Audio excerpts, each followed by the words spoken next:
Okay. Good morning. I'm Ensign Shelley Turner, Public Information Officer for Sector New Orleans. Thank you for being here today. In a few minutes, Captain Will Watson, Commander of Coast Guard Sector New Orleans, will make a brief statement concerning the capsized vessel south of the Louisiana coast. If you have not done so, please silence your cell phones and take any calls outside this area. Captain Will Watson will make a brief statement to update you on the incident, and will be available for about 10 minutes to answer your questions. However, I will remain behind to answer additional questions you may have. When I call on you, please state your name and affiliation so that we can get back to you with any follow-up information. Please limit yourself to one question and one follow-up in order to give everyone a chance to ask questions. Ladies and gentlemen, Captain Will Watson.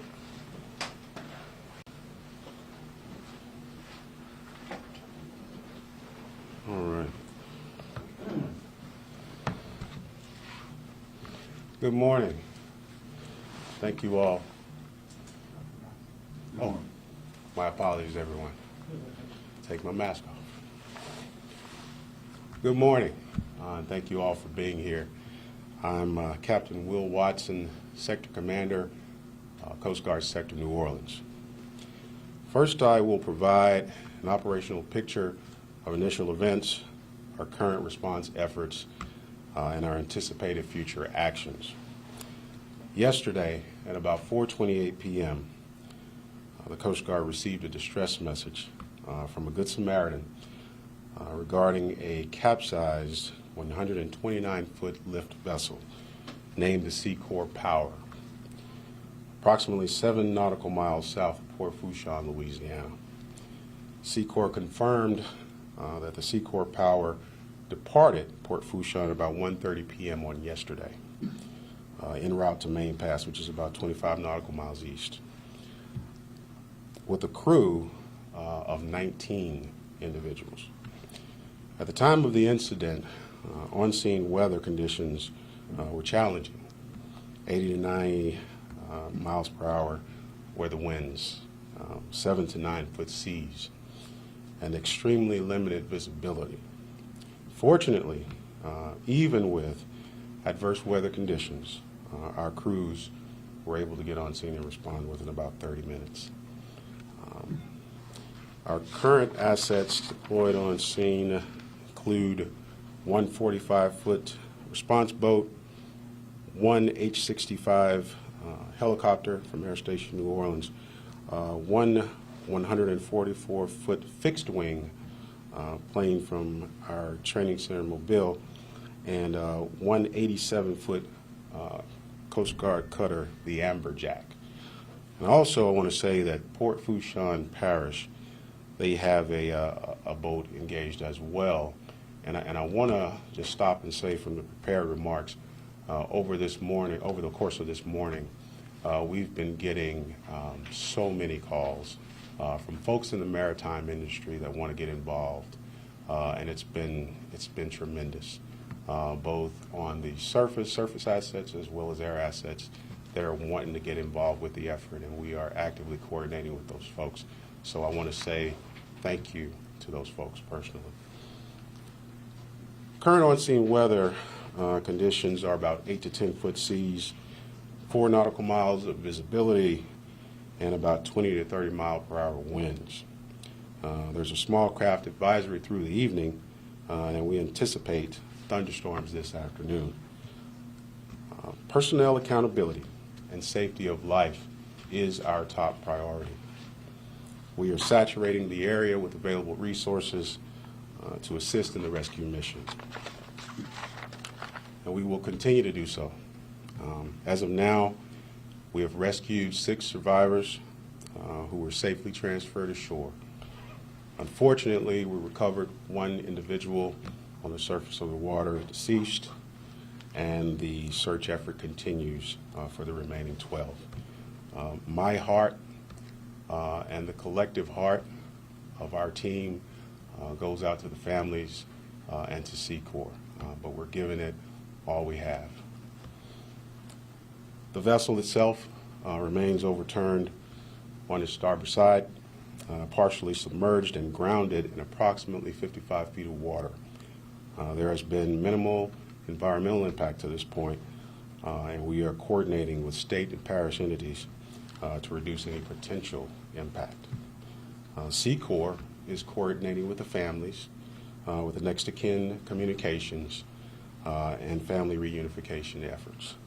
So at this time, I'll take any questions that you might have. Yes? Yes, Captain, if you could go over a little bit for us, if you know, what was the Sea Corps doing when it left Fort Fourchon? Where was it going? What role was it going to perform? And why was it necessary for this boat to go out in such treacherous conditions? So let me answer by saying this. All of those things remain under investigation. We're trying to figure this out as we go.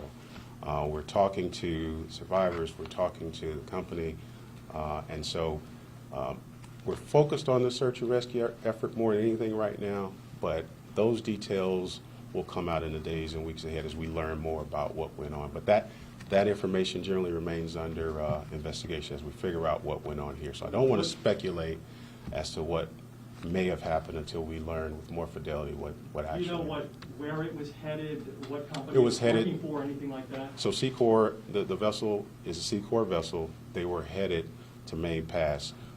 We don't, at this time, know exactly the mission they were on. Our focus was that the vessel has capsized, and we're trying to find the folks that remain unaccounted for. Those details, though, we'll get them to you as we learn them in the days ahead. All right, thank you, Captain. I have a question back here. Please state your name and affiliation, please. Sure. Yes. Justin Michaels with the Weather Channel. Yes. As far as the weather, I Mhm. mean, it seems pretty apparent that that was certainly a factor in this. Can you go into any extent as far as detail related to the weather conditions at the time, what exactly the boat was going through, Yeah. anything specific there? I will tell you, as I mentioned a little earlier, that what we know of the weather conditions at the time is that we had 80 to 90 mile per hour winds. Now, consider that challenging. 80 to 90 mile per hour winds and 7 to 9 foot seas. That's challenging under any circumstance. And so we don't know the degree to which that contributed to what happened, but we do know those are challenging conditions to be out in the maritime environment, is what we can say with fidelity. Mm-hmm. Okay, and then state your name and affiliation. Yes. Sean McGill, Associated Press. Morning. Were there any warnings or coastal marine warnings, any type of warning at the time that the ship departed, the boat departed? So we did have some weather reports yesterday. There would be some challenging weather, but there was this level of weather was not necessarily anticipated. And I think, I can say that with fairly good confidence that we did not anticipate the weather that we saw. Was the ballast full? What was their cargo? And were the legs down or in motion? So again, not to keep repeating myself, I apologize for that, but those are details that are part of our ongoing investigation. And we will get you that information as it becomes available, but I don't want to move into that realm right now. Our investigators have engaged, and they are talking to folks on scene, to the company, and we're learning as we go. I will tell you the information that we're getting has informed the search effort, but I don't have those specific details that I'd want to divulge given the ongoing investigation right now. We will get that information to you in the days ahead. All right, please state your name and affiliation. Natasha Robin, WVUE Fox 8. Yes. Can you just explain what a lift boat is for people in the public who really do not understand what this vessel is? Sure. I'll do my best. In fact, I brought one of my senior experts who does this for a living, one of our senior marine inspectors who understands these types of vessels through and through. But I'll give you just a basic picture of it, and I'm going to ask Todd Michelle, one of our senior inspectors, to give you a little more detailed information. But if you can imagine a vessel almost like a platform, maybe with a crane or two on it, and has legs that can be jacked down towards the sea floor. And as those legs reach the sea floor, the platform of the vessel begins to rise. And so those vessels can be stationary and do work offshore.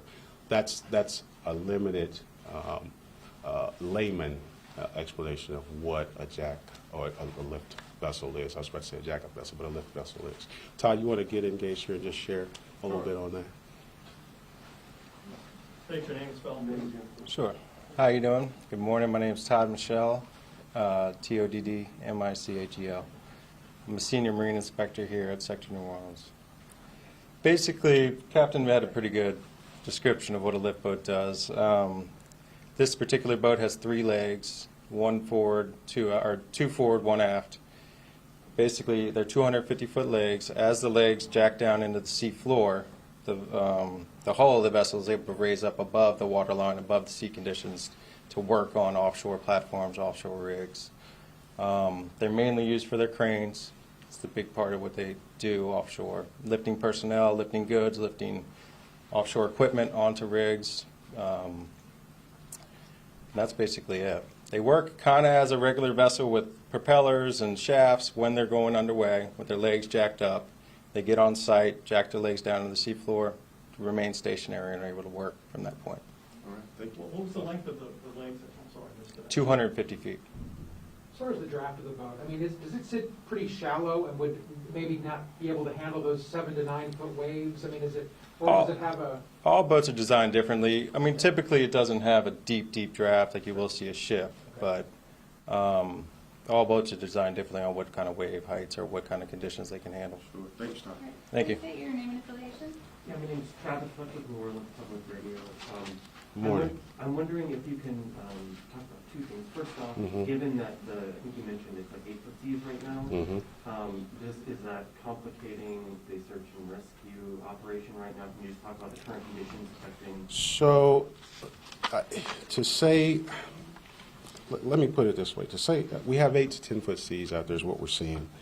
And about, actually, at the present, I think we're seeing 6 to 8 is the most recent, with about 15 to 20 nautical mile winds. And I think we got about 4 nautical miles of visibility.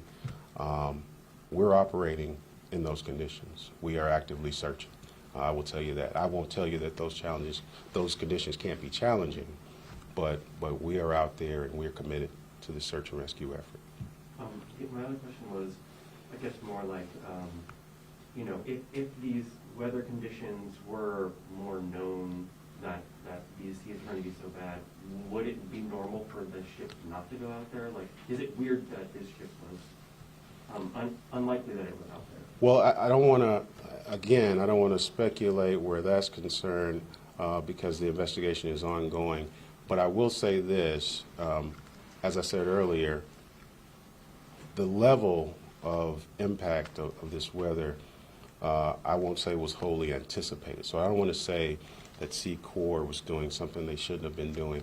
And again, all that information will come out as the investigation proceeds. Okay, thank you, Captain. We have time for one more question. Okay. Please state your name and affiliation. Yeah, I'm Ramon Vargas with the Times-Picayune News. Good morning. Good morning. Could you describe how large the search area is at this stage? And I know you kind of hinted it earlier about you're going to take into account the stormy conditions expected later, but can you go into detail a little bit more about what that might prevent you from being able to do, or how long you can search that area? Well, I'll put it to you this way. We have a very fixed location.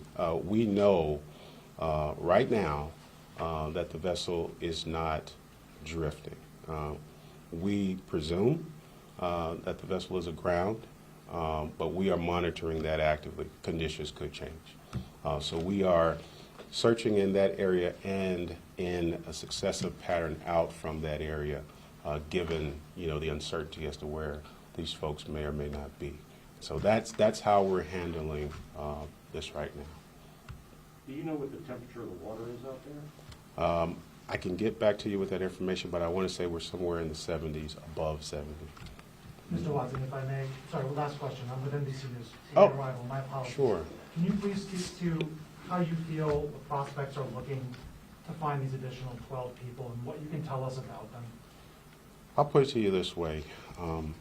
Whenever the Coast Guard engages in a search and rescue effort, we are hopeful.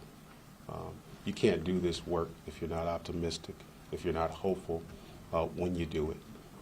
So I will tell you that we remain hopeful. We're one day approximately into this operation, and we're giving it all we got. And that's the best I can tell you. Can you tell us We are anything about hopeful. the 12 people who are still missing? I would leave that to Corps. They're managing the next of kin relations with the families, and so I wouldn't want to get into speaking about the members, especially given that those folks are not yet accounted for. I wouldn't want to do that to the families. So thank you all for your time. All right, thank you, Captain. Okay. I'll take over from here. Thank you. You guys have a good day. All right. Thank you, everyone. If you have any additional questions, you can touch base with me, and I would love to get information back to you. So we have our Joint Information Center set up, and if you want to call in or talk to me right now, we can discuss options for getting further information. Do you anticipate any other press briefings or updates today, or is it just TBD? To be determined right now. I'm not sure. We haven't set up a schedule for future press briefings. But we'll send out a media availability as soon as we have that. So do you take questions right now or not? I can take some questions if it's something that if I've been briefed about I'm it. wondering if there's any thought, if any of the missing crew members may be still in the vessel, maybe in an air pocket. Is that a possibility? It is a possibility. We don't know for certain right now, but that's something that we're looking into, and as the investigation unfolds, we're trying to figure that information out. But it is a possibility right now. Just to be clear on one thing, Kevin, and the again. Travis had asked whether the legs were up or down. If it's en route, can you speak to whether the legs would be up or down? I mean, it was en route to Granite Pass, correct? That's correct. That's what my understanding right now is, that it was en route, and I believe the legs would have been up while it was traveling, but we don't have the full information yet. Do you know who the owner of the Sea Corps is and who may have been contracting the boat at the time? I don't have that information, and I'll be able to get back with you on that information. But we're going to have to wrap it up here. So if you want any more information, just contact our Joint Information Center. All right, thank you, everyone.